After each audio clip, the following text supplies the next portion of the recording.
वंश न्यूज, दलित पीडित व शोषित जनतेचा खनखनीत आवाज।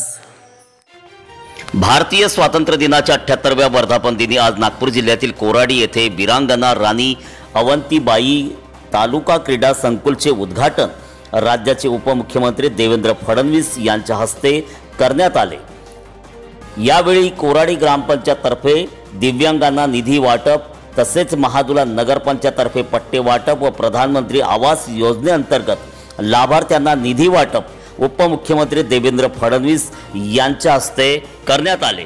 यावेळी विधान परिषद सदस्य आमदार चंद्रशेखर बावनकुळे, आमदार टेकचंद सावरकर, जिल्हाधिकारी विपिन इटनकर, नागपूर जिल्हा परिषदच्या सीईओ सौंदर्या शर्मा, माजी आमदार आशिष देशमुख, माजी आमदार सुधाकर कोहळे, मुख्य अभियंता विलास मोडघरे कोराडी वीज प्रकल्प, तसेच प्राध्यापक बबनराव तायवाडे, राजीव पोद्दार, अनिल निदान, माजी नगराध्यक्ष राजेश रंगारी, कोराडी ग्रामपंचायत सरपंच नरेंद्र धानोले, उपसरपंच आशिष राऊत, अनुराधा अमीन, संकेत बावनकुळे, देवा सावरकर आदी प्रामुख्याने उपस्थित होते।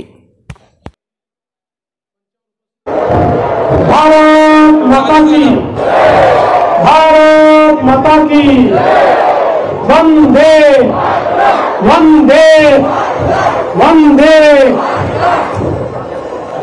भारतीय स्वातंत्र्य दिनाच्या आपल्या सर्वांना मी खूप खूप शुभेच्छा देतो।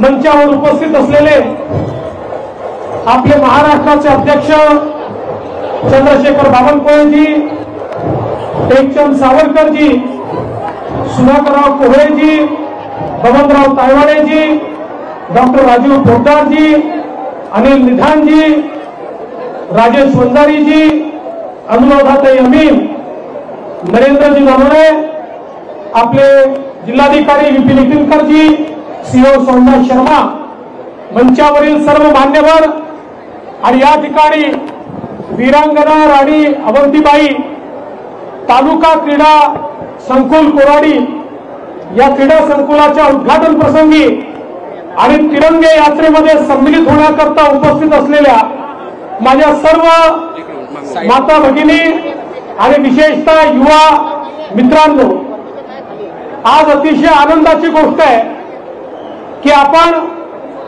भारतीय स्वातंत्र्याचा या ठिकाणी महोत्सव साजरा करतोय। प्रत्येक घरावर तिरंगा लागला पाहिजे।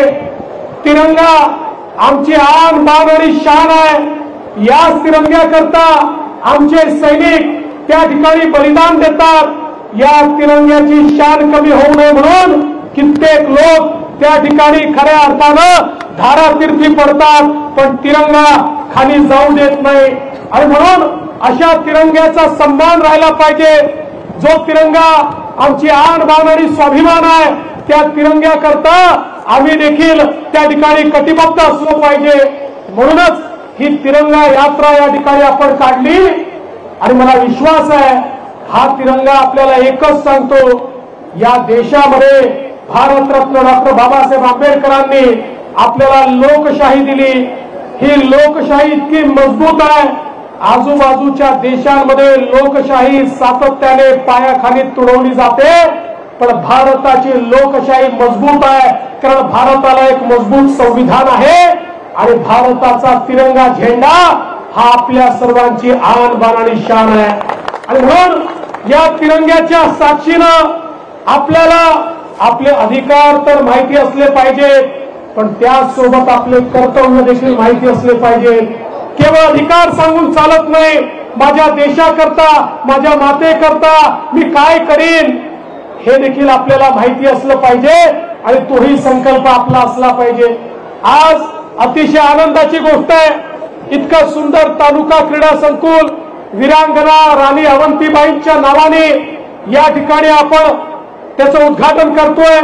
मी बावनकुळे साहेबांचं, टेकचंद सावरकरजींचं मनापासून अभिनंदन करेन आणि विशेषतः वीरांगना राणी अवंतीबाईंचं नाव यांना दिलं, ज्यांनी अतिशय तरुण वयामध्ये, कमी वयामध्ये त्या ठिकाणी स्वातंत्र्याच्या समरामध्ये उडी घातली। 1857च्या युद्धामध्ये केवळ 26व्या वर्षी महाराणींनी आसपासच्या सगळ्या राजांना त्या ठिकाणी पत्र आणि त्या ठिकाणी मागण्या पाठवल्या आणि सांगितलं हीच वेळ आहे भारताला स्वातंत्र्य करण्याची, एकतर स्वातंत्र्य लढ्यात उतरा, नाहीतर त्या ठिकाणी तुम्ही कमजोर आहे हे कबूल करा। आणि अशा या राणीनं इंग्रजांची आणि त्या ठिकाणी लढता लढता आपल्या स्वातंत्र्याकरता आपलं बलिदान दिलं, पण इंग्रजांचं जेरबंद होणं मान्य केलं नाही। अशा प्रकारची ही वीरांगना आज त्यांचं नाव या ठिकाणी दिलंय। मला विश्वास आहे या तालुका क्रीडा संकुलाच्या माध्यमातून अशा अनेक वीरांगना आम्ही तयार करू की ज्या आपल्या करता मेडल आणतील, ज्या आपल्या करता देशाचं नाव उंच करतील। ऑलिम्पिक मध्ये, एशियन मध्ये ज्यावेळी तिरंगा झेंडा वर जातो आणि आपल्याला मेडल मिळतं, त्यावेळी आपल्या अंगावर रोमांच उभे राहतात। आज त्याकरता आपण हे क्रीडा संकुल तयार केलं आहे। तिथनं आमचे युवा शक्ती ही खेळाच्या क्षेत्रामध्ये प्रावीण्य प्राप्त करेल आणि विशेषतः जिम्नॅस्टिक सारख्या खेळाकरता ज्या सोयी असल्या पाहिजेत त्या सगळ्या सोयी या ठिकाणी आहेत। आणि आताच 650 कोटी रुपये आपण आपल्या मानकापूरच्या क्रीडा संकुलाला दिले, त्याला राज्य क्रीडा संकुल म्हणून दर्जा दिला। येत्या काळामध्ये देशामध्ये सर्वात चांगली क्रीडा फॅसिलिटी नागपूर शहरामध्ये असेल हे आपल्याला या निमित्ताने सांगतो। पुन्हा एकदा आपल्या तिरंग्याला सलाम करतो, नमन करतो आणि आपण सगळे आपला तिरंगा वर ठेवूया एवढी शुभकामना देऊन माझं बोलणं संपवतो। जय हिंद, जय महाराष्ट्र।